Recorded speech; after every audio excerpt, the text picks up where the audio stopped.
Hello friends, தேவைப்படுற ஒரு சமயத்தில் ரோஹித் சர்மா வந்து கை கொடுத்துருக்காரு. முதல் 2 T20 போட்டியிலையும் வந்து டக் அவுட் ஆனதுக்கு இப்போ 3வது T20 போட்டியில் சேர்த்து வச்சு செம்மையான ஒரு இன்னிங்ஸை வந்து ஆடிட்டு போயிட்டாருங்க. ரிங்கு சிங், ரோஹித் சர்மா 2 பேருமே பார்ட்னர்ஷிப்பில் மிரட்டி எடுத்துட்டாங்க.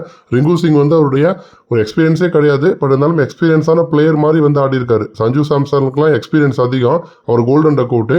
பட் ரிங்கு வந்து பிரமாதமாக வந்து ஆடி இருப்பாரு. இன்னொரு புறம் வந்து ரோஹித் சர்மா அவர் ஆடினாரு, நல்லா அடிச்சார். இது எல்லாத்தையும் தாண்டி அவர் அடித்த ஷார்ட்ஸ்லாம் பார்த்தீங்க அப்படின்னா ரிவர்ஸ் ஸ்வீப்பு, அதே மாதிரி வந்து ஸ்விட்ச் ஹிட்லாம் வந்து அடிச்சிருக்காரு. அந்த அளவுக்கு ஃபுல்லாக லெஃப்ட் சைடு வந்து திரும்பி சிக்ஸர்லாம் வந்து பறக்க விட்டார்.